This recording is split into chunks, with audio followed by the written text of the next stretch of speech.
के आत्मा को पा लिया था। Hallelujah. It means that as they got up in the morning, they received the Holy Spirit. और जैसे पतरस ने उस जगह पर प्रचार करना शुरू किया, बाइबल कहती है 3000 से भी ज्यादा लोगों ने उसको परमेश्वर को ग्रहण किया। Bible says that as they received the Holy Spirit and Peter started preaching, 3000 people were added to the church. किसके द्वारा हुआ ये? And how did this happen? छोटी कलीसिया, छोटा झुंड के द्वारा। It happened through a small church, small gathering. पर आज हम 4 ऐसी नींवों के बारे में सीखेंगे जो छोटी कलीसिया में होने की बहुत जरूरत है। Today we are going to learn from 4 foundations that would build the church. मेरी ये प्रार्थना है कि आज का जो वचन है आपके दिलों में गहराई करे, आप इसको समझ सकें कि मैं क्या कहना चाहता हूँ। Today my prayer is that you would able to receive the word and understand the word, that it will make an impact on your lives. हमेशा याद रखें कि जो कलीसिया है, जो चर्च है, वो कोई ईंटों या पत्थरों या बजरी या सीमेंट का नहीं। You have to remember that church is not a building, church is not a physical structure. हम जब साथ में मिलके आते हैं, ये एक कलीसिया बनता है। When we come together, it becomes a church. जब कलीसिया कैसे बढ़ती है? जब नींव मजबूत होती है। The church grows when the spirit is strong. अगर नींव मजबूत नहीं है तो घर गिर जाएगा। If the foundation is not strong, the house would collapse. तो नींव हम कैसे मजबूत करेंगे? वचन के द्वारा। How would we strengthen our foundations? Through word. Acts chapter 2 में जब हम पूरे चैप्टर्स को पढ़ते हैं, यहाँ पर एक ऐसी कलीसिया थी जो परमेश्वर के लिए जलती थी, आग में थी। If you read the whole chapter 2, you will understand that this is the church that was on fire for God. आज हमारे पास सारी सुविधाएं हैं, हमारे पास मोबाइल फोन, हमारे पास माइक्स हैं, हमारे पास स्पीकर्स हैं, सब कुछ है। Today we have so much facility, so many facilities with us. We have the mic system, we have the sound system, everything. हमारे पास अच्छा हॉल है, सब कुछ है हमारे पास, पर उस समय उन लोगों के पास ऐसा कुछ भी नहीं था। We have a hall, we have chairs to sit on, but at that point of time, there was the apostles didn't have all these facilities. उनके पास एक जरूर चीज थी, वो थी power of God. Hallelujah. They had only one thing, that is the power of God. चाहे कोई छोटा है, चाहे कोई बड़ा है, कोई बूढ़ा है, सब शक्ति में चल रहे थे। Whether irrespective of their age and strength, they all were walking in the strength of God. आज की कलीसिया को वही पावर की जरूरत है, वही शक्ति की जरूरत है। आमेन। And today's church needs that power. आज की कलीसिया को वही आग की जरूरत है जो उस समय में थी। Hallelujah. Today's church needs the same strength, the same power the first church had. ना तो बल से, ना शक्ति से, पर परमेश्वर के आत्मा के द्वारा हम चीजों को कर सकते Not by हैं। power, not by might, but by my spirit, says the Lord. अपनी शक्ति से मैं या पास्टर क्रिस्टीना कुछ नहीं कर सकते, ये परमेश्वर का काम है। By our own strength, none of us can do anything. It's only through the spirit of the Lord. परमेश्वर अपने काम को कराना चाहता है अपने लोगों से। God wants to do His work through His people. वो कहता, वो छोटी चीजों में खुश तो होता है, वो शुरुआत में खुश तो होता है, पर वो छोटी शुरुआतों को बड़ा करना चाहता है। He is happy with the small beginnings, but He wants to use the small beginnings to achieve greater things. मेरा ये बिलीव है कि आज जब आप इस वचन को सुनेंगे, आपके जीवन में जरूर कुछ होगा। Hallelujah. Today when you listen to this scripture, I am very much assured that there's going to be some great things. तो अपना पूरा ध्यान, अपना पूरा मन इधर लगा के रखें। So pay close attention to everything I'm going to say today. Acts chapter 2 verse 42 से पढ़ेंगे हम। Acts chapter 2, we'll read from Acts chapter 2 from verse 42 onwards. I'll ask Pastor Christina to lead us in English first, then I'll read in Hindi. They devoted themselves to the apostles' teaching and to fellowship, to breaking of bread and to prayer. Everyone was filled with awe at many wonders and signs performed by the apostles. All the believers were together and had everything in common. They sold property and possessions to give to anyone who had need. Every day they continued to meet together in the temple courts. They broke bread in their homes and ate together with glad and sincere hearts, praising God and enjoying the favor of all the people. And the Lord added to their number daily those who were being saved. और यहाँ पर जितने भी लोग हम यहाँ पे देखते हैं, वो सब बचे हुए लोग थे, परमेश्वर को जानने वाले लोग थे। And the people we see here are the people who are saved. आप अपने मन को, पूरे ध्यान को इधर लगा के सुने, इधर-उधर ना भटके। Don't be distracted, just pay your attention here. पहली नींव जो है वचन की कलीसिया के लिए, वो है मजबूत वचन होना, सच्चा वचन होना। The first foundation that church should have is a strong word. अगर आप वचन को नहीं जानते तो आप अभी भी खाली हैं। If you do not know the word, you are still empty. अगर आप वचन को पढ़ते नहीं हैं तो अभी आप खाली हैं, आप सिर्फ बैठने आते हैं चर्च में और जाते हैं यहाँ से। If you do not know the word, you are just coming to church to attend and you are empty. बैठने चर्च के में आने का मकसद ही ये है कि हम प्रभु के वचन में से सीखें। Hallelujah. Hallelujah. So the purpose of coming to church is to learn from the word of God. वचन को पढ़ने की जरूरत है, वचन के ऊपर चलने की जरूरत है, उसको अपने मन में बसाने की जरूरत है। It is very important that you read the word, learn the word and walk according to the word. हम चर्च में जब आते हैं, हम आराधना करने के लिए आते हैं और वचन में से सीखने के लिए आते हैं। When we come to church, we come to worship and to learn from the word. वचन केवल एक किताब नहीं है, कोई शब्द नहीं है। The word of God is not just a book. ये परमेश्वर की सांस है। This is the breath of God. किसकी सांस है ये? Whose breath is it? ये किसका वचन है? Whose word is it? परमेश्वर का वचन है। This is the Lord's ये word. परमेश्वर का खुद की सांस है जो जिसके द्वारा वो हमसे बातचीत करता है। This hallelujah. is God's very breath that He speaks to us directly from His Bible. अगर आपको वचन नहीं आता हो तो आप हार जाएंगे शैतान जब आपके ऊपर अटैक करेगा। If you do not know the word, you will not know how to overcome the Satan. जब यीशु मसीह इस दुनिया में थे, When Jesus was on the earth, वो जब बियाबान में प्रार्थना कर रहे थे, फास्टिंग प्रेयर कर रहे थे, when He was fasting and praying in the तो wilderness, शैतान उनको भरमाने के लिए आ गया। then Satan came to tempt Him. यीशु मसीह ने क्या कहा वहां पर उसको? What did God say? What did Jesus say to Satan? मनुष्य केवल रोटी से नहीं, Man does not live by bread alone, परमेश्वर के हर वचन से जिएगा। but hallelujah. every word that proceeds from the mouth of God. जब वचन आपके अंदर होता है तो आप सिचुएशन का मुकाबला करना जानते हैं। If you have word in you, you know how to face every circumstance. जब वचन आपके अंदर होता है तो जब बदरूहें आपके ऊपर अटैक करती हैं तो आपको उनको जवाब देना आता है। Hallelujah. When you have the word in you, you know how to fight the enemy's tactics. जब आपके अंदर वचन होता है, परेशानियों में आप घबराते नहीं हैं, डरते नहीं हैं, पीछे नहीं हटते। When you have word in you, it gives you courage and not to be weakened in any given circumstance. जब कलीसिया वचन खो देती है, वो एक डेड कलीसिया बन जाती है। When the church loses the word, it is a dead church. मैं थोड़े दिन पहले एक इंसान से मिला, उसने बोला कि मैं 4 से 5 बार मैंने बाइबल को पढ़ लिया है। I met a guy a few days ago and he said, I read the Bible 4 to 5 times. उसने कहा मुझे सारी चीजें पता है बाइबल में, He said, I know everything from Bible, पर वो फॉलो नहीं करता। but he doesn't follow. कुछ जरूरत नहीं, अगर आप चाहे जितना मर्जी इसको पढ़ ले, अगर आप फॉलो नहीं करते तो इसका कोई यूज नहीं। If you do not follow what you are reading from the word, it has no power over you. जब आप परमेश्वर की सांस आपके अंदर है, जब शब्द परमेश्वर का वचन आपके अंदर है, तो आप जिंदा हैं यीशु मसीह के नाम में। Hallelujah. If you have the word of God, you carry the very breath of God in you and that makes you alive. जब आपकी बाइबल खुलती है तो आपका आत्मा खुलता है रिसीव करने के लिए। When your hallelujah. Bibles are open, your spirits are open too. जब आप बाइबल को बंद रखेंगे तो आपका जीवन भी वैसा ही बंद रहेगा। If you keep your Bibles closed, then your lives are closed too. शुरू की कलीसिया ऐसे नहीं थी, वो सीखना चाहते थे, उनके अंदर एक जिज्ञासा थी, उनके अंदर एक ज़ील थी परमेश्वर के वचन को जानने की। The first church was on fire to learn from the word of God. They had a passion, they had a zeal to know God. आज की कलीसिया को दोबारा से कमिटमेंट करने की जरूरत है। Today's church has to go back to such commitment again. हमारे पास ऐसे बहुत से sermons हैं जो blessings और healing के ऊपर हैं। We have so many sermons that can talk about breakthroughs and healings. हम उसके ऊपर प्रचार कर सकते हैं कितने weeks तक, We can keep preaching them for many weeks. पर उससे आपकी जड़ें जो हैं वो मजबूत नहीं होंगी। The roots, with those preaching and blessing, healing and blessing messages, your roots are not going to be stronger. आप उसी expectation से आओगे हर week, मुझे blessing मिले, मुझे healing मिले। And you keep coming with the same expectation to receive blessing and healing every week. पर प्रभु का वचन कहता है कि क्योंकि प्रभु के वचन में ही शिफा है। Bible says that the word of God brings healing. उसके वचन में शिफा है, उसके वचन में रिहाई है, चंगाई है।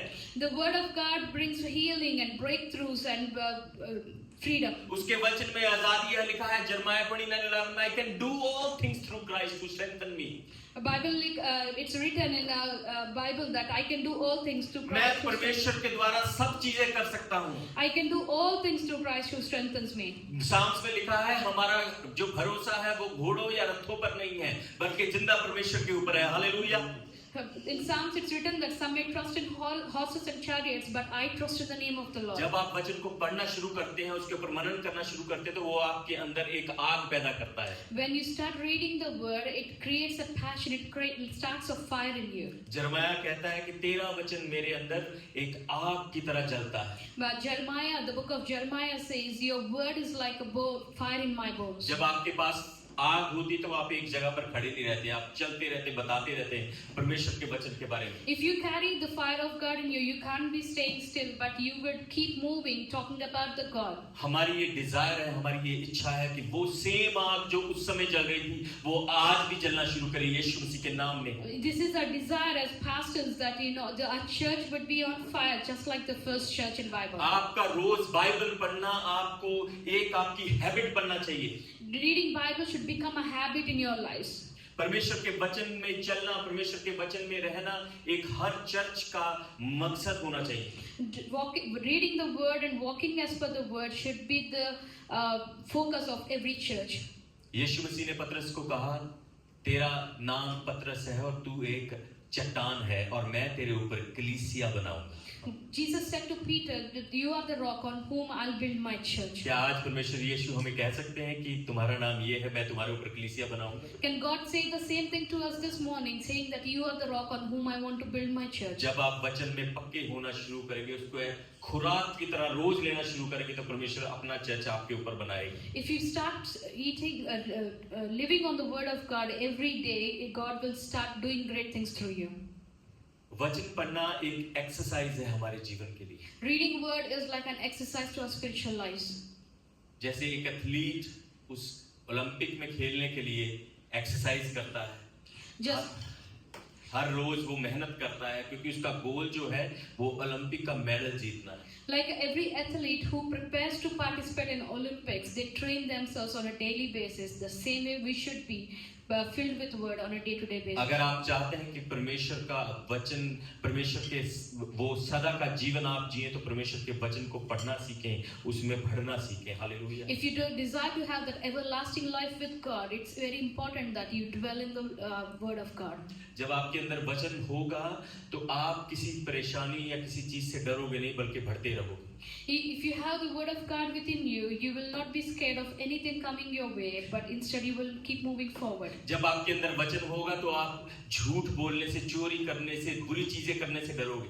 You will refrain from doing sinful things if you have the word of God in you. जब आपके अंदर वचन होगा तो पाप से आप दूर भागोगे। If you have the word of God in you, you will run far from sin. जब आपके अंदर वचन होगा तो आप कहोगे ये चीजें मेरे लिए गलत है, मैं नहीं खड़ा हूँगा इनके साथ। The word of God will open your eyes to refrain from doing sinful things. आप ऐसे लोगों से बचोगे जो आपको परमेश्वर से दूर ले जाते हैं। You will refrain from being in the company of people who will take you away from the आप God. उनकी तरह बनने की कोशिश नहीं करोगे, आप चाहोगे कि वो आपकी तरह बने। आमीन। You will not become like them. Rather, you will turn them to like you. तो वचन में पढ़ना, वचन को पढ़ना बड़ा जरूरी है कलीसिया। It is very important, church, that you will read the word and grow in the word. दूसरी जो नींव है, पहली नींव क्या थी? जोर से बोले। What is the first fundamental?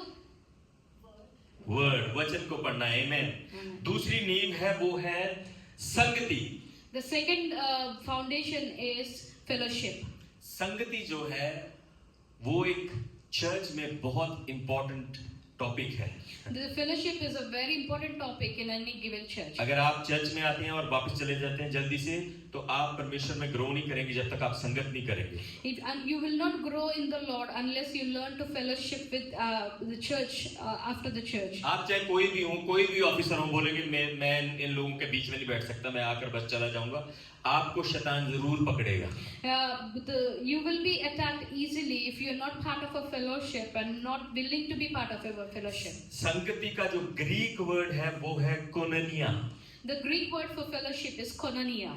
ये कोनोनिया वर्ड जो है 20 बार नए टेस्टामेंट में बताया गया है। So the word koinonia was repeated for 20 times in the New Testament. इसका मतलब fellowship. It means fellowship. Fellowship, संगति, इसका मतलब वो संगत करते थे, बार बार संगत, एक दूसरे से मिलते थे, एक दूसरे से सीखते थे, एक दूसरे के लिए प्रार्थना करते थे। Hallelujah. So it means that people come together to fellowship, to learn together and to pray together. 1 John 1:7 में लिखा है 1 John 1:7 says, कि वो मिलकर संगति करते थे।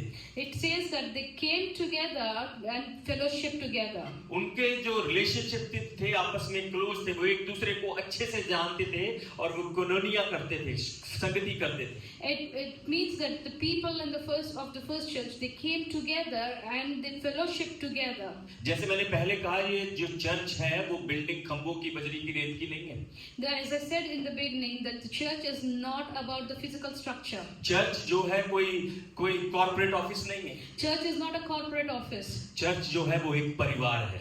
Church is a family. Church जो है एक शरीर है। Church is a body. अगर एक को दर्द होता है तो दूसरे को फील होना चाहिए। If a body part hurts, the other body part should feel that. अगर एक मुसीबत में जा रहा है तो दूसरे को उसके साथ खड़ा होना चाहिए। If someone is going in a problem, the other one should stand up to support. हम ये नहीं कह सकते नहीं इसने मेरे साथ लास्ट वीक अच्छे से बात की, मैं नहीं कर रहा बात। You cannot say that this person did not speak to me well last week, I will not help him. इसने फलाने साल में मेरे साथ ऐसा किया था, मैं नहीं इसके साथ बोल रहा। This person has not behaved with me like this in the several years ago. So परिवार में कभी भी ऐसा नहीं होता। this doesn't happen in a family. माँ बाप बहन भाई जब एक साथ रहते हैं, If father, mother and the siblings live together, अगर बहन को कुछ हो तो भाई खड़ा हो जाता है साथ। if something happens to a sister, the brother stands माँ up. को कुछ हो तो बच्चे खड़े हो जाते हैं, बाप खड़ा हो जाता है। If something happens to mother, the whole family stands up. इसी तरीके से जो कलीसिया है वो परमेश्वर के वचन के द्वारा चलती है और परिवार की तरह चलती है। Same way, the fellowship in a church should be rooted in the word and go together. जब परिवेश जो कलीसिया है वो परिवार बनती है तो वो कुछ भी कर सकती है। Hallelujah. The church that has a strong fellowship, they can do great things. शैतान जो है वो अकेले को पकड़ता है। Satan catches the one who is alone. हम कल बात कर रहे थे, मैं और पास्टर क्रिस्टीना, जब झुंड में भेड़ें चलती हैं तो भेड़िए उनसे दूर भागते हैं, भेड़ पास नहीं आते। We were talking yesterday and we said like when there's a group of sheep together, the enemy cannot attack them. एक भी भेड़ जो है इधर उधर भेड़िया तभी उसको आकर पकड़ लेता है। The sheep that is away from the rest of the sheep is the one who is attacked first. क्योंकि शैतान को पता है जब अकेले आप चलोगे तो वो आपको जरूर पकड़ेगा। Because Satan knows very well that you can be attacked easily if you are alone. वो ऐसे लोगों को लेके आएगा कि वो बोलेगा कि हाँ कुछ नहीं होता, थोड़ा सा गड़बड़ कर दे इधर, थोड़ी सी चोरी कर ले, कुछ नहीं होने वाला, थोड़ी सी शराब पी ले, कुछ नहीं होने वाला। It plants such a thoughts in a person's life that doing a little sin is not a big deal. इसलिए कि मैं इसलिए सिखाना चाह रहा हूँ कि संगति में रहना आपको बहुत जरूरी है। That's the reason I'm teaching today, that it's very important that we all are tied in a fellowship. एक बड़ा पुराना मुहावरा है हिंदी में, संगत में रंगत। There's an old saying which says that you are known by the fellowship. जैसी आपकी संगत होगी आप वैसा ही बनना शुरू कर देंगे, वैसा ही बोलना शुरू कर देंगे। अगर आपकी संगत बुरे शब्द बोलने वालों जैसी है तो आप भी बुरे शब्द बोलना शुरू कर देंगे। Your life would be a reflection of who you fellowship with. संगत में क्या होता है? प्रेम बढ़ता है। If you are fellowshipping together, the love increases. संगत में एक देखभाल बढ़ती है। You care for each other in a fellowship. संगत में एकता बढ़ती है। Hallelujah. The unity grows in fellowship. जो वचन है वो साथ मिलकर काम करता है। The word works greatly if you are in a fellowship. जैसे मैं और पास्टर क्रिस्टीना जब हम प्रार्थना करते हैं आप सब लोगों के लिए, when we pray as pastors for all of you, अगर आप भी हमारे लिए प्रार्थना करने लगे तो चीजें और अच्छे से बढ़ने लगी। and when you pray back for your pastors, the things would start working in a nicer way. क्योंकि परमेश्वर जो है वो संगति में काम करता है, वो यूनिटी में काम करता है। Because God works through unity. और जब हम एक यूनिटी में रहना शुरू करते हैं, संगति में रहना शुरू करते हैं तो परमेश्वर का अभिषेक उस जगह पर आना शुरू करता है। Hallelujah. Because God pours out His anointing when people fellowship together. Psalm 133 उसकी पहली और दूसरी आयत में लिखा है, वहां पर लिखा है कि जहां एकता है वहां अभिषेक है। In Psalm 133 verses 1 and 2 it says that where there is unity there is anointing. यहाँ जहां यूनिटी है वहां पावर भी है। Hallelujah. Where there is unity there is power of God moving. जब 10 लोग मिलकर चलते हैं, जब 10 लोग एक जगह पर खड़े होते हैं तो एक अकेला इंसान उनके सामने उनका मुकाबला नहीं कर सकता। When 10 people are together, no one would dare to attack them as single person. जब एक सिंगल पर्सन खड़ा है और दूसरी साइड भी सिंगल पर्सन खड़ा होगा, मैं तो उसको ऐसे गिरा दूंगा। It is easy that a person would attack a single person than a group. जहां यूनिटी है वहां पावर है। Hallelujah. Where there is unity there is power. जहां डिवीजन है वहां disaster. Where there is division there is a disaster. So division में ना रहे, यूनिटी में रहे।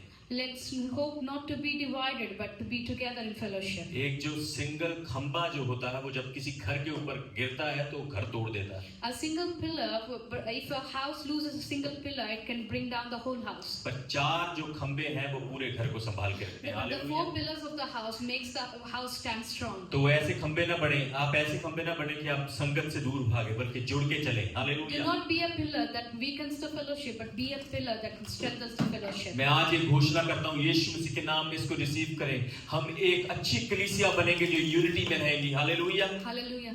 It's my desire today that we remain as a good fellowship church. कोई भी इंसान जब इस चर्च में आएगा तो वो यूनिटी को देखेगा, एक संगत को देखेगा. आमीन. If anyone who steps into this church, they would see the unity. संगत में क्या होगी? स्थिरता होगी, ठहराव होगा. If when you are in fellowship, there is a commitment. Okay, पहली चीज हमने क्या सीखी? वर्ड. दूसरी फेलोशिप. आइए हम तीसरी में चलते हैं, वो है प्रार्थना. My favourite. Now let's look at the third point, prayer, which is my favorite topic. जो प्रार्थना है मुझे करना बड़ा पसंद है. मैं किसी टाइम कभी भी प्रार्थना कर सकता हूँ, कितनी भी मर्जी दे. I love to pray at any given time in a day. मैंने किसी को बोला 5 मिनट की जो प्रार्थना है वो आपको 5 मिनट की आशीष और बरकतें और प्रोटेक्शन देगी. I told to someone that if you are praying for 5 minutes, then you will receive a blessing of 5 minutes. अगर आप 1 घंटे की 2 घंटे की प्रार्थना करते हैं तो वो प्रोटेक्शन भी आपके जीवन में वैसी होगी. Hallelujah. When you learn to spend more time in prayer, but for an hour or more than that, you will receive a bigger blessing and bigger protection. प्रार्थना जो है वो एक पेट्रोल की तरह काम करती है हमारे जीवन में. प्रार्थना खत्म तो जीवन खत्म. Prayer is like a fuel to our spiritual lives. मसीह जीवन की बात कर रहा हूँ. I'm talking about the spiritual. अगर आपको प्रार्थना में बढ़ना है तो आपको कंटिन्यूली प्रार्थना करते रहना पड़ेगा. उसको एक आदत बनाना पड़ेगा अपने जीवन. If you want to move forward in your spiritual life, you need to be in prayer all the time, and it should become a habit in your life. अगर आप चाहते हैं वो मुसीबतें, वो चट्टानें, वो बीमारियां आपके जीवन से जाएं तो आपको खुद भी प्रार्थना करने की जरूरत है. If you want to move, if you want the problems, the things that are bothering you to move away from your life, it is very important that you also pray for yourself. प्रार्थना जो है वो एक pipeline है जो हमें परमेश्वर के साथ जोड़ती है. The prayer is like a pipeline that joins us to God. बगैर प्रार्थना के हमारा जीवन एक डेड बैटरी की तरह होता है. Without prayer, our lives are like a dead battery. वो दिखेगी तो बड़ी अच्छी पर अंदर से वो बेकार है. From outside it looks full, but from inside it's empty.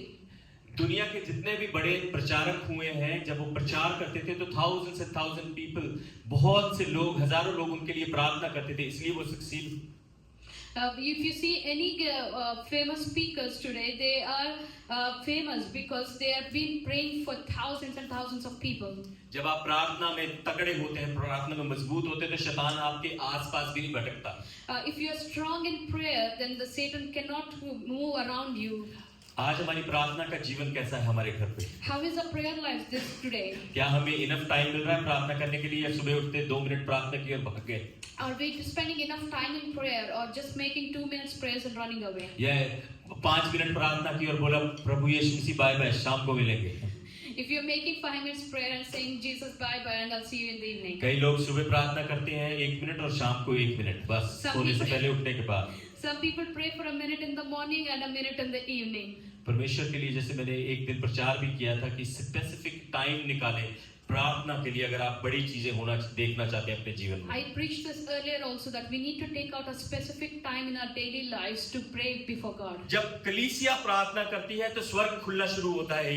Hallelujah. When the church starts praying together, the heaven's gates will start opening. जब कलीसिया प्रार्थना करती है तो अंधकार दूर होता है. When church prays together, the darkness would flee. जब कलीसिया प्रार्थना करती है तो बंधन टूटते हैं, बीमारियां ठीक होती हैं. When the church prays together, the bondages would break and the chains will जब break. कलीसिया प्रार्थना करती है तो आत्माएं बचना शुरू होती हैं. Hallelujah. When church starts praying, the spirits would stop working against. और जब कलीसिया प्रार्थना करती है तो चमत्कार होते हैं, बड़े चमत्कार होते हैं. And when church prays together, there would be big breakthroughs and wonders and signs. शुरू की कलीसिया में यही खासियत थी, क्योंकि वो प्रार्थना करना चाहते थे. उनके पास कोई हथियार ही नहीं था. और This is the only thing that made the first church famous, because they didn't have anything else other than prayer. उनके पास एक ज़ीर थी कि कहाँ जाना है, किस जगह पर जाना है, हम फटाफट जाके परमेश्वर का प्रचार करेंगे. They were anxiously waiting. They were on fire to spread the word of God.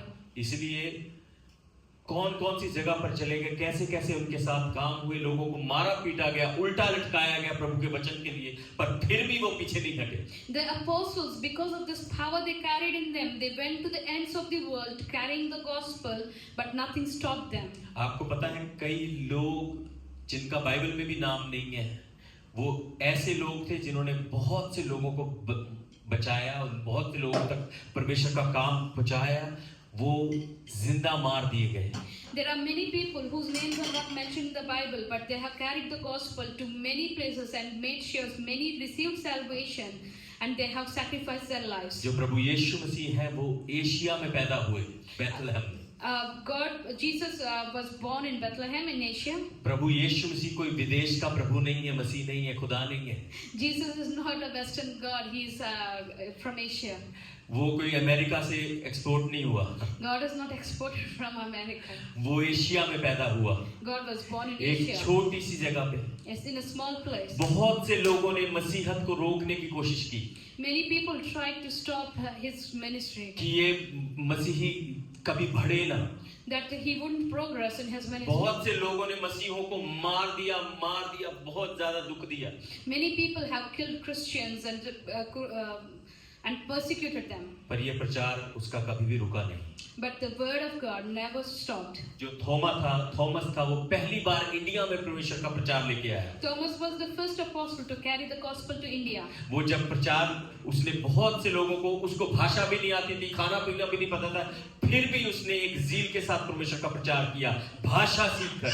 But Thomas did not know the language in India. He did not know the culture in India. Yet he took the gospel there. बहुत से लोगों को बचाने के बाद उसको वहां पर मार दिया गया, असैसिनेट किया गया. He was assassinated for sharing the gospel with many people. आज तक उसकी कब्र वहां केरला में मौजूद है. Even today, his dead body is there in Kerala.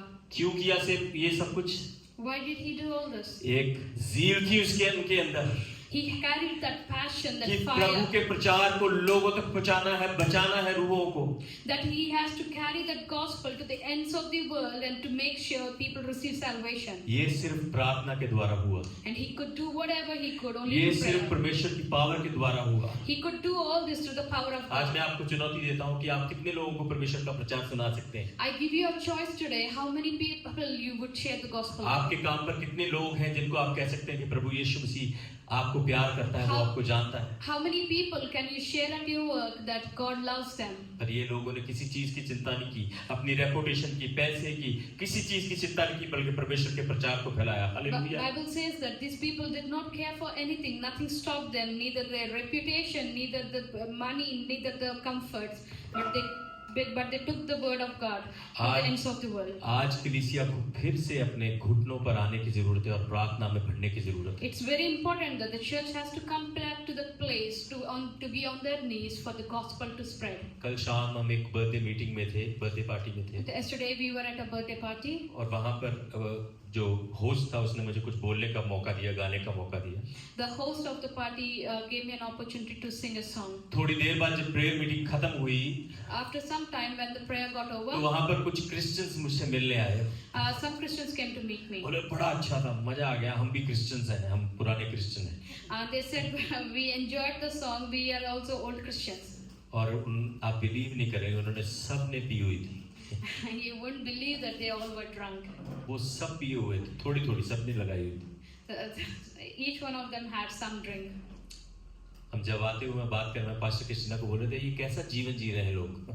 I said, what kind of life these people are living? या तो यीशु को पूरे तरीके से अपना लो, Either accept Jesus completely, या कह दो मुझे तुझसे प्यार ही नहीं है प्रभु. or just leave Jesus. मैं तेरे तौर तरीके के द्वारा नहीं जी सकता, मैं बिब्लिकल तरीके से नहीं जी सकता.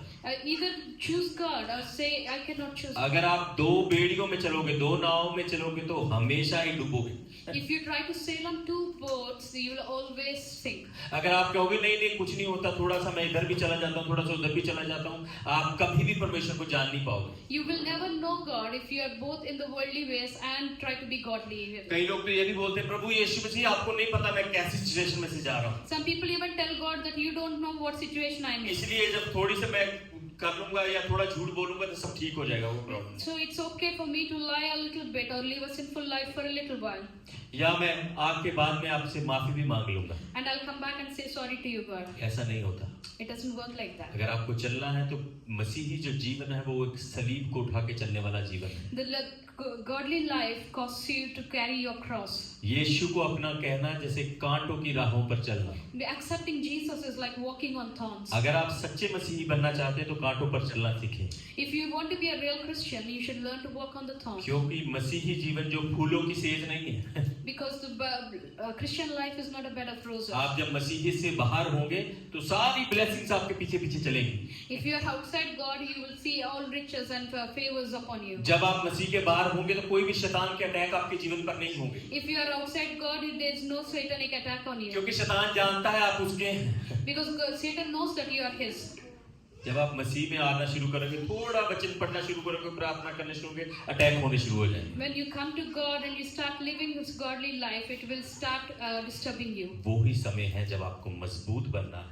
That's the time you need to become strong. उसी समय आपके वचन पढ़ने की शक्ति, प्रार्थना पढ़ने की शक्ति ज्यादा से ज्यादा बढ़नी चाहिए। That is the time that your word, your prayer should increase. आप हमारी कलीसिया तभी प्रभावशाली बन सकती है जब आपकी प्रार्थना में शक्ति है और आप स्ट्रांग हैं। Hallelujah. Our church will become an impactful church only if you are growing in your word and your prayer.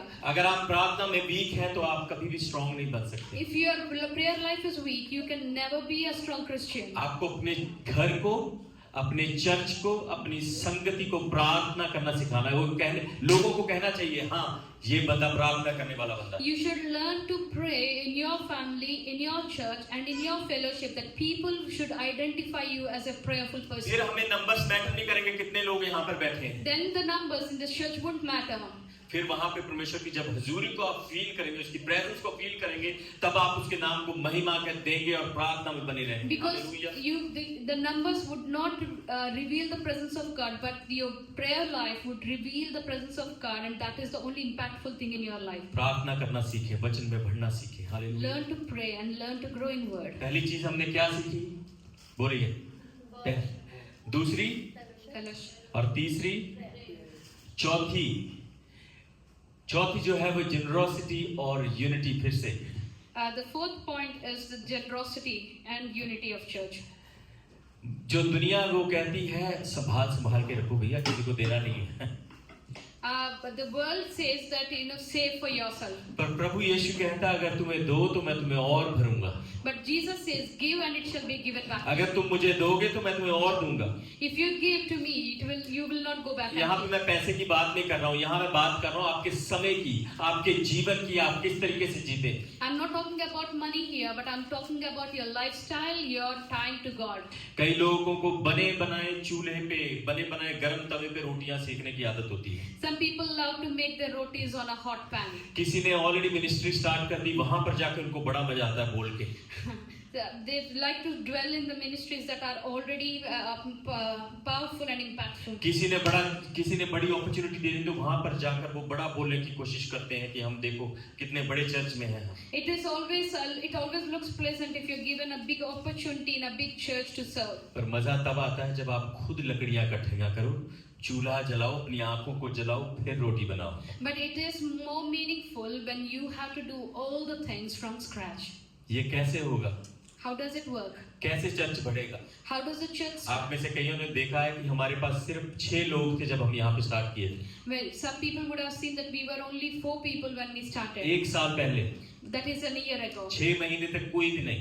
For 6 months there was not a single soul. उसके बाद परमेश्वर ने लोगों को भेजना शुरू किया। And after 6 months, God started sending people. और हर वीक हम किसी न किसी को रिसीव करते हैं। And after that, every week we were receiving one family or another. मैं इसलिए नहीं कह रहा हूँ कि बहुत से लोग यहाँ पे होंगे तो फिर भी हम बहुत आराधना करेंगे और अच्छे से प्रीच करेंगे, ये नहीं बोल रहा मैं। I'm not saying that if more people are there, we will have more worship. मैं क्या कहने की कोशिश कर रहा हूँ कि जहाँ पर अगर 1 होगा या 100 होंगे, हमारा बोलने का, हमारा प्रीच करने का, वर्शिप का तरीका सेम ही होगा। If there are 1 person or no one or 100 people in this place, there is no change to the way we worship and preach the word. आपको परमेश्वर को अपना जीवन, अपना टाइम, अपना समय देने की जरूरत है। It is very important that you give your time and attention to God. आप उस कलीसिया में बढ़ ही नहीं सकते अगर आप अपना टाइम नहीं दे रहे। You cannot grow in fellowship or in the church unless you give your time to God. Bible कहती है वो किसी का देनदार नहीं है। Bible says that God is not a debtor to any man. अगर आप परमेश्वर को टाइम दे रहे हैं तो वो आपको उसमें भी ब्लेस करेगा। Hallelujah. If you give your time to God, God will bless you in that also. आप देखोगे कि आपके जीवन में एक अजीब सी ताकत, एक हीलिंग आएगी जब आप परमेश्वर को टाइम दोगे। When you give your time to God, you will start experiencing your healings and breakthroughs. जब लोग परमेश्वर के घर में आते हैं तो उनको ये समझने की जरूरत है कि वो परमेश्वर के साथ सहभागिता संगति करने के लिए आ रहे हैं। When someone comes to church, they should know that they are coming here to worship. आप be in the pastor presence. पर एहसान करने नहीं आ रहे। You're not coming to show a favor to pastor. आप चर्च में आ रहे हैं अपने खुद के लिए, अपने खुद के जीवन के लिए। You're coming to church for your own personal growth. आपकी जो उदारता है वो आपको हमेशा बढ़ाएगी। Hallelujah. The generosity you show will always take you to greater heights. जो उदारता है वो चमत्कारों को पैदा करती है। The generosity of hearts would make a way for great miracles. जो पहली कलीसिया थी, आपको पता है वो कैसे सपोर्ट करते थे apostles को, pastors को? Do you know how the first church was supporting the pastors and the अपना pastors? टाइम तो वो देते थे, अपना सब कुछ खाना पीना सब कुछ देते थे। इवन के कई लोगों ने अपनी जमीनें बेच के मिनिस्ट्री को सपोर्ट किया। They were giving their time, they were giving their resources, and some people have even sold their properties to support the church. जब आप ऐसा कहने खोलोगे नहीं मैं नहीं करना, पास्टर अपने घर पे ले जाएगा सारा कुछ, मैंने नहीं देना इसको। If it is today's Sunday, you will say that I don't want to give because pastor will take everything to तो his आप house. उसी जगह पर रह जाओगे। Then you will be left like जो that. परमेश्वर ने बड़ी बरकत आपके जीवन के लिए रखी है वो आप कभी नहीं पा सकते। You will not be able to receive big blessings if your heart is small. अगर आप बढ़ना चाहते हो तो परमेश्वर के राज में बोना सीखें, अपना समय हर चीज में। If you want to grow in God, you should learn to sow, whether it's your time or talents or anything. 15 नवंबर को हमारा एनिवर्सरी था चर्च का। On 15th November, we celebrated church anniversary event. हम एक 5-6 लोगों का परिवार है, छोटा सा परिवार है यहाँ पर। We had 4-5 families. और उस दिन 150 लोग वहाँ पर मौजूद थे। And we had 150 people attending that event. और मैं सिर्फ सामने बैठा हुआ था, मैंने कुछ नहीं किया उस दिन। And that day I could not do anything. I was only sitting in the front. पर जिस तरीके से हमारे चर्च के लोगों ने इस छोटी सी कलीसिया ने 150 लोगों को संभाला, वो बहुत बड़ी बात थी। And the way that the families, the 4 families or 5 families managed the 150 crowd was amazing. ये मैंने नहीं देखा, लोग मुझे फोन करके बता रहे हैं आपके चर्च के लोग पास्टर कितने बढ़िया, उन्होंने हमें जाने नहीं दिया खाना खाए बगैर, उन्होंने रोक के खाना दिया हमें। This I did not witness personally, but people have called me and told me that there is so much unity and love in your church family that they did not let us go without eating. उसका एक ही reason है, वो है unity. That's the only reason that could happen was the unity in the उसका church. एक ही reason है कि हम सहभागिता उदारता में रहते हैं। That's the only reason that we could live in generosity and क्योंकि unity. जब आप एक एग्जाम्पल की तरह जीते हैं अपने कलीसिया के सामने, तो आपकी कलीसिया वैसा ही ढलना शुरू करती है। But when you set an example through your life in front of your church would become the same way. क्योंकि हमारे चर्च के लोग, यहाँ की कलीसिया के लोग देखते हैं कि पास्टर खुद ही लगा हुआ है स्टेज सेट करने, पास्टर खुद ही माइक कर रहा है, तो वो आकर वो सीखना शुरू करते हैं, हम्बल बनते हैं। When the church sees the pastor doing everything from the ground, from all the groundwork, the church also would involve themselves in doing the groundwork. परमेश्वर चाहता है कि हम यूनिटी उदारता में जिएं। Hallelujah. God wants us to live in generosity and unity. आपको ये समझने की जरूरत है, अगर आप ये 4 चीजें अपने जीवन में, मसीही जीवन में अप्लाई करेंगे तो आप बढ़ना शुरू करेंगे और जीना शुरू करेंगे कलीसिया के अंदर। When you need to understand that when you apply these 4 principles in your life, you will start growing in the God. जहाँ ये 4 चीजें हैं वहाँ परमेश्वर की आग मौजूद है।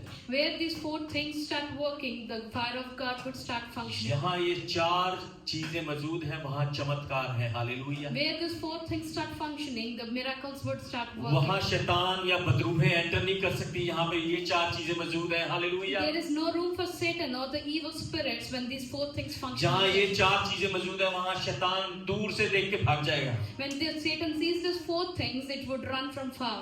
ये सेम चीजें आपको अपने घर में, अपनी फैमिली लाइफ में भी अप्लाई करने की जरूरत है। It is important that you apply this in your own personal lives also. जिस फैमिली में वचन होगा वो कभी भी डगमगाएगी नहीं। When the family which has word in it, there is not going to. जिस फैमिली में साथ मिलना जुलना बैठना है वो कभी भी डगमगाएगी जाएगी नहीं। When the family that is strong in fellowship would never go disturbed. Which family prays together, they stays together. जो परिवार प्रार्थना करते हैं वो साथ में रहते हैं. जब प्रार्थना बढ़ेगी तो आपकी फैमिली कुशल रहेगी, सुरक्षित रहेगी. When your prayer grows, your family lives a peaceful life. जब फैमिली मिलकर परमेश्वर के घर में आकर सर्व करना शुरू करेगी, देना शुरू करेगी, वो फैमिली एक मजबूत फैमिली बनेगी यीशु The मसीह के नाम. family that is generous and united and learn to serve together in the church, that is a blessed family in Jesus' name. आपको आग में भरने की जरूरत है, परमेश्वर की पावर में भरने की जरूरत है. It is very important that we are under the fire of God. सिर्फ संडे नहीं, Not just on a Sunday. Sunday आके ताली बजाई, वर्शिप की, वचन को सुना और घर. It's not enough that you come here and clap your hands on a Sunday and just go back home. पर हर एक दिन परमेश्वर की आपको आराधना करने की जरूरत It's है. very important that every day you live such life. उसके वचन में चलने की जरूरत है हर एक दिन. It's very important that you walk according to the word every Sunday, every day. पवित्र आत्मा उन लोगों पर उतरता है जो उसकी प्यास रखते हैं. But the Holy Spirit comes on those who are thirsty for Him. अगर आप प्यास नहीं रखते तो वो आपके ऊपर कभी नहीं आएगा. If you are not thirsty for the Holy Spirit, it won't come on जो you. पवित्र आत्मा है वो फोर्सफुली किसी के ऊपर नहीं आता. The Holy Spirit doesn't force Himself on anyone. वो उन लोगों के ऊपर आता है जो उसको मांगते हैं. It comes only on those who are desiring it. पवित्र आत्मा जब आपके अंदर होगा तो आपके एक अंदर अजीब सा जज्बा, पावर आ जाएगी. When the Holy Spirit is within you, you will be on fire and passion for God.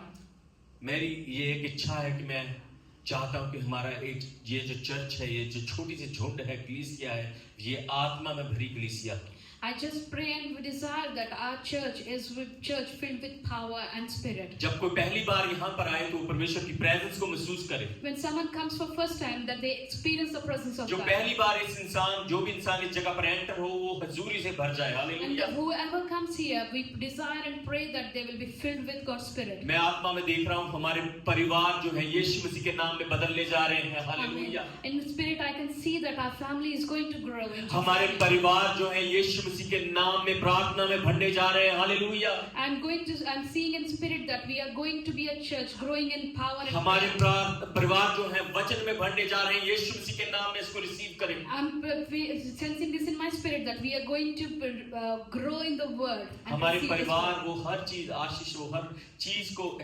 पाएंगे जो हम चाहते हैं. And I sense that our family, our fellowship would grow and receive every blessing that's in store for us. परमेश्वर ने एक जो promise हम लोगों से इस साल किया है वो एक बड़ी कलीसिया का है. The promise that Lord God released through His servants over this church is the church growth. मैं नहीं चाहता कि हम बड़ी कलीसिया बन जाएं, फ्रूट टाइम पर जो जड़ है वो कमजोर हो. I don't want us to grow where we have only fruit but the roots are dry. इसलिए मैं चाहता हूँ कि आप वचन को पढ़ें और सुने और इसमें स्ट्रांग बने, मजबूत बने. That's the reason I am asking that you all grow strong in the word and prayer. क्योंकि आप जो है वो फ्यूचर के लीडर हैं. You are the future leaders. जब चर्च बढ़ेगा तो आपके ऊपर रिस्पॉन्सिबिलिटीज आएंगी. When the church grows, each one of you would have a responsibility on your shoulders. अगर आप ही वीक हो गए तो आप किसी को चला नहीं सकते.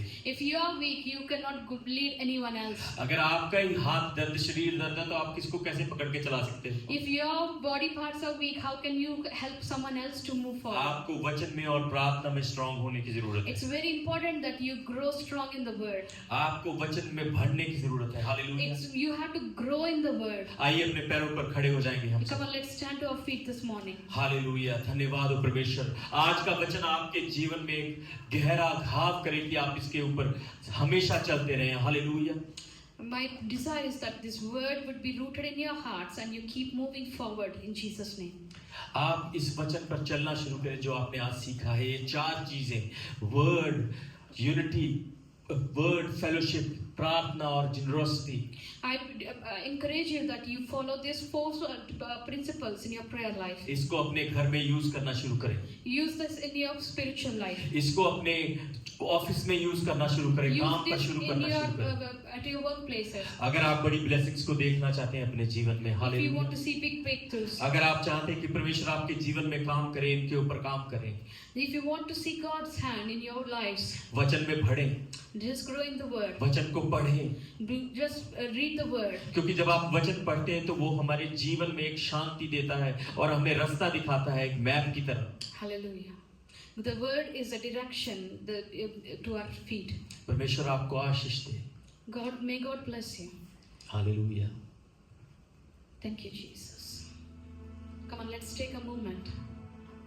It's a very, very powerful sermon.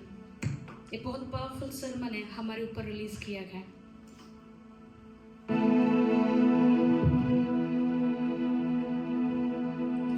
God doesn't want us to be empty Christians. God doesn't want us to be these empty vessels who make a lot of noise. प्रभु नहीं चाहते कि हम खाली बर्तन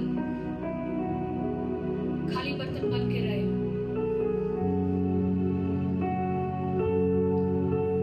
प्रभु नहीं चाहते कि हम मीनिंगलेस जिंदगी जिए.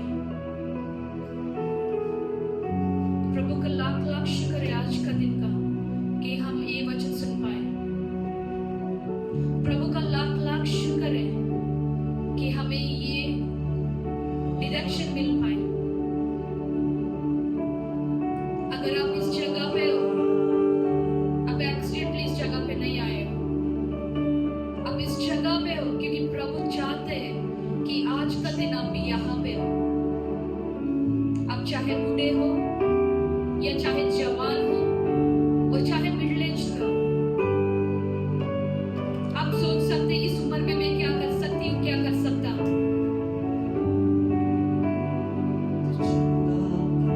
कोई फर्क नहीं पड़ेगा आपको उम्र जो भी है, पर ये फर्क पड़ता है कि आपका जो अपॉर्चुनिटी दिया गया है आप कैसे इस्तेमाल करने वाले हो. प्रभु आज जो बात आपसे किया, अब कैसे आप उसको इस्तेमाल करने वाले हो, कैसे इम्प्लीमेंट करने वाले अपने जिंदगी में. अगर आपको लगे कि प्रभु आप आपसे बात कीजिए, बस अपने हाथों को ऊपर कीजिए प्रभु की तरफ और बोले प्रभु मैं वो इंसान हूँ. Let every eye be closed. सारे अपने आंखों को बंद कीजिए. अगर आपको दिल में ये महसूस हुआ कि प्रभु आपसे बात कर रहे हैं, say God I surrender. God I surrender this moment to you. I want you to light that fire in my heart. मैं चाहता हूँ कि प्रभु आप वो आग मुझ में जलाए और मुझ में वो पैशन जगाए कि मैं पूरा आपका बन सकूं, कि मैं पूरा अपने आप को आपके हाथ में दे सकूं. Come on, let's worship God in this place. Hallelujah. Hallelujah. तू जीवन देता है, तू जीवन देता है. यीशु तू जीवन देता है.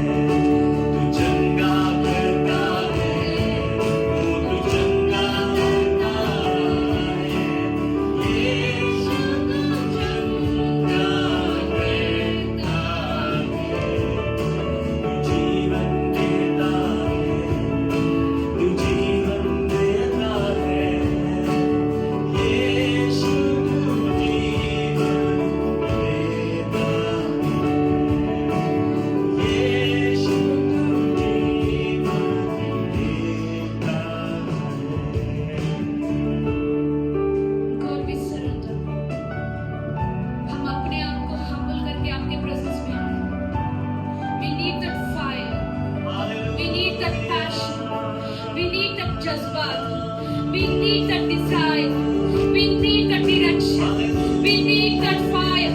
Lord, we want to move forward. We want to be that church, praying, fasting, walking on the word. We want to be that church who will make an impact in this suburb. We want to be a church who is awake, who is always on fire, who is always on passion. We want to be that church where miracles happen, where breakthroughs come, where healings happen, where Lord testimonies are arise. We want to be that church who is like the first church, God, who you look at and say, this is my son and daughter.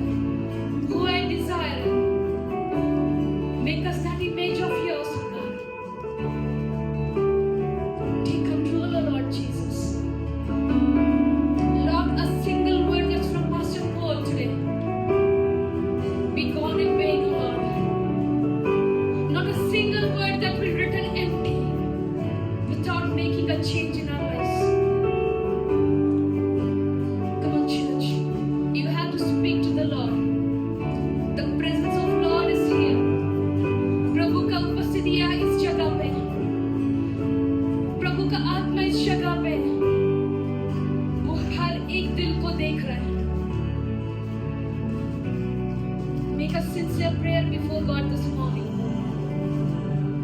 Thank you, Jesus. धन्यवाद हो प्रभु जी, आपको धन्यवाद देते हैं परमेश्वर, आपके नाम को ऊंचा करते हैं प्रभु। इस सुबह सारी महिमा आदर जलाल आपके नाम को देते हैं प्रभु जी। खुदावन जितने भी लोग यहाँ पर इकट्ठे हैं जिन्होंने तेरे वचन को सुना परमेश्वर, इनको आशीष और बरकत दे प्रभु जी।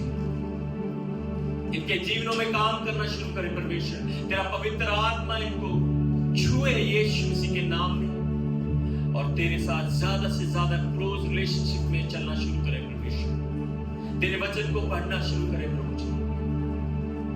प्रभु जी इनसे बातचीत कर प्रभु। अगर कोई बीमार है परमेश्वर, तेरी चंगाई उनके जीवन में आना शुरू करे अभी से यीशु मसीह के नाम में। अगर आपको कोई बीमारी या परेशानी है, इस प्रेयर को रिसीव करें यीशु मसीह के नाम में। आज से आप एक जीवन जिएंगे यीशु मसीह के नाम में। ऐसी कोई बीमारी नहीं जो प्रभु यीशु मसीह चंगा ना कर सके। हीलिंग को फील करें अपने जीवन में, महसूस करें अपने शरीर में यीशु मसीह के नाम में। सारी बीमारी, सारी लाचारी इस वक्त शरीरों को छोड़कर जाती रहे। हालेलुया। अगर कोई परेशान है परमेश्वर, उनकी परेशानी का हल आप है प्रभु जी। उनको आजाद करें यीशु मसीह के नाम। तेरे नाम में आजादी है, तेरे नाम में शक्ति है प्रभु जी। अगर किसी फैमिली में कोई प्रॉब्लम है प्रभु जी, हस्बैंड वाइफ में प्रॉब्लम है प्रभु जी, उनको दोबारा से बहाल करें परमेश्वर। वो एक प्यार का जीवन जी सके प्रभु जी। तेरे नाम को महिमा देते परमेश्वर। मैं प्रार्थना करता हूं परमेश्वर, जितने भी लोग आज नहीं आ सकते परमेश्वर, वो जहां पे भी हैं उनके साथ रहे परमेश्वर। उनको हर बुरी बीमारी से, हर बुरी वबा से, हर बुरी चीज से बचा के रखे प्रभु जी। हालेलुया। परमेश्वर मैं बेटे यान के लिए प्रार्थना करता हूं परमेश्वर, उसको पूरी तरीके से चंगाई दे यीशु, पूरे तरीके से परमेश्वर आपकी हीलिंग उसके शरीर में उतरने पाए प्रभु जी।